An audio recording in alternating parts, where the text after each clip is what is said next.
The evening sky bled orange and pink over a quiet Austin suburb, where neatly trimmed lawns and picket fences hid a brewing storm. Officer Daniel Carter, a battle-hardened Texas investigator, stood on his porch, sipping black coffee, his eyes scanning the cul-de-sac where his son, Ethan, pedaled lazy circles on his bike. At 43, Daniel had seen enough darkness to know peace was fragile.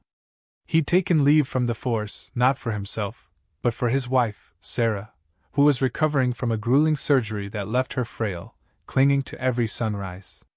Their new home, tucked in an HOA-managed neighborhood, promised a feature corner lot with a sturdy fence and a sign that read, "Veteran lives here, armed and done with nonsense." It was half jest, half warning, and the neighbors smirked when they passed. But tonight, that sign would mean more than anyone expected. The air shifted when a gate latch clicked, sharp against the hum of sprinklers. Daniel's gaze snapped up. 3 men in black uniforms stood just beyond the Fencino cruisers, no name tags, just black caps, gloves, and a plastic badge on one that screamed, "HOA Security Unit." One cradled a toy rifle, its orange tip glaring under the streetlight. Another had a real Glock, heavy and worn, dangling carelessly at his hip. They stared at Daniel's door like it owed them blood. "Step out here," the leader barked. "We talk like men." Daniel didn't budge. "Talk about what?" His voice was steady, like gravel under boots. The man stepped closer. "Your fence is too high. That sign's an eyesore. We're here to fix it." Inside, Sarah pressed trembling fingers to the window. Ethan, 12 and sharp as a tack, whispered, "Dad, these guys are off. One's holding his gun like he's never shot it." That was enough for Daniel. 20 years of SER-VYC screamed fraud. These weren't HOA reps, they were imposters, bold and armed, but sloppy. He moved deliberately to a hallway safe, unlocking it to retrieve his Colt Python .357 revolver, a polished beast from his U.S. Marshal days, loaded and heavy. Holstering it, he zipped his jacket and stepped outside. The air thickened as he faced them. "Gentlemen," he said, voice like concrete. "Which agency sent you?" Silence. They shifted, one coughing, another staring at his boots. "You're armed, claiming authority," Daniel pressed. "That's impersonation at best, a federal crime at worst." The leader, fake badge gleaming, sneered. "You don't ask questions.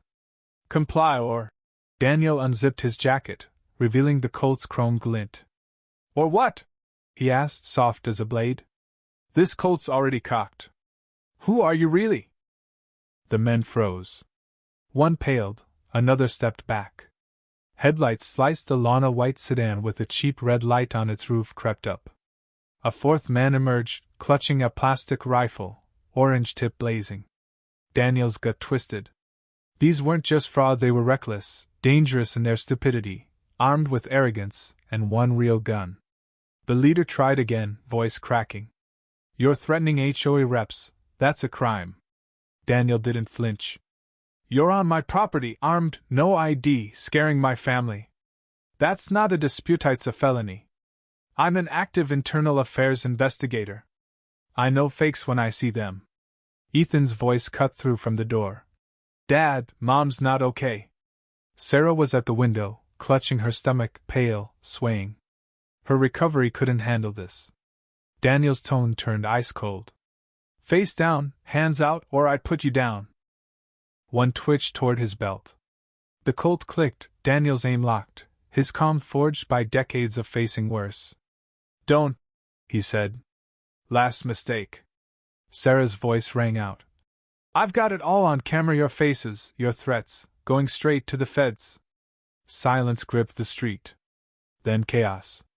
The fakes bolted, one tripped over his boots, another dropped the toy rifle, the third slammed into the mailbox. It was almost laughable, except for the real Glock. Daniel didn't chase. He grabbed his phone, dialing a direct line. "Dispatch, code 701. Impersonation, suspected unlicensed firearm, 3 suspects fleeing." He glanced at Sarah, sinking onto the couch, Ethan at her side. "Send cuffs," he added. "I didn't shoot." Yet.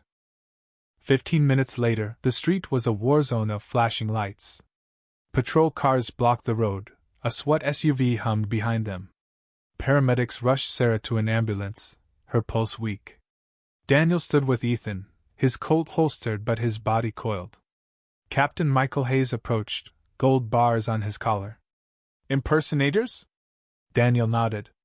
They threatened my family, one pointed a Rio gun. Hayes's jaw tightened. We had a case like this last month, fake HOA enforcers, fake fines, targeting the elderly. No complaints, people were scared. Daniel's fists clenched. They picked the wrong house. This is organized. My wife's post-surgery, my son saw it all. An officer jogged over with a tablet, showing footage of the Glock-wielding fake dragging an elderly vet from his porch last week. No one reported it, the officer said. He was too afraid. Daniel's voice was low. They're predators, not grifters. They hit the defenseless. Tomorrow, it's a widow or a blind man. The room at the County Ops Center was tense the next morning. Daniel stood before a whiteboard plastered with mugshots. The Glock guy was Nathan Crowley, ex-mall cop fired for brutality. The heavyset fake was James Ritter, a conman posing as HOA legal counsel, extorting Dula $150,000 in fake fines. The third, a twitchy kid with a toy rifle, was unidentified but unhinged. They target the vulnerable, Daniel told the gathered officers. Groups, uniforms, real and fake guns, fear is their weapon. Warrants were issued, but Captain Hayes sidelined Daniel. You're too close. Your wife's in the hospital. You're a consultant, nothing more.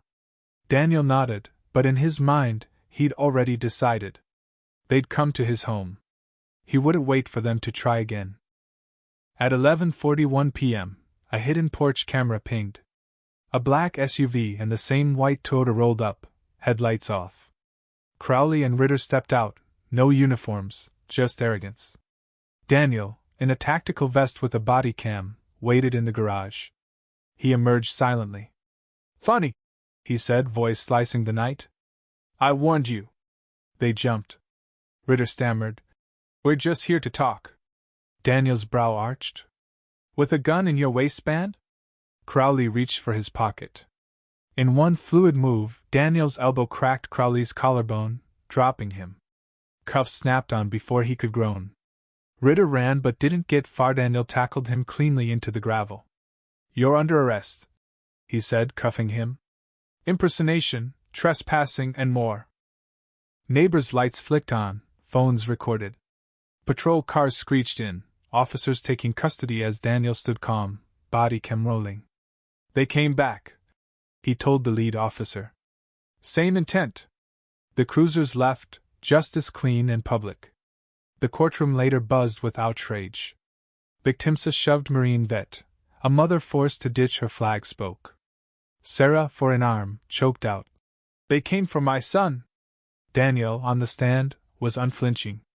I'm a cop, not a killer, he said when asked why he didn't shoot. But fear's a weapon, and they wielded it. Guilty verdicts slammed down, maximum sentences. The crowd roared. Weeks later, Daniel sat on his porch, Sarah's hand in his, stronger now. Ethan kicked a soccer ball against the fence that started it all. Neighbors waved, some asking about cameras or signs. A community watch bloomed, VY gallant but respectful, with Daniel its quiet core. The HOA, gutted by scandal, got new leaders and strict less no unannounced VY sits, body cams mandatory. One evening, Sarah asked, Still thinking of Leah VYing? Daniel watched Ethan run, the flag above swaying. No, he said. This street's not for bullies. His phone rang FEMA, offering a national role protecting communities. He chuckled. Depends. Can I bring my Colt? Months on, Daniel's story rippled nationwide talk shows, headlines, a Fox anchor calling him the cop who didn't let justice die. He stayed humble, at VY counties, shaping safety plans, speaking at town halls where people hung on his words.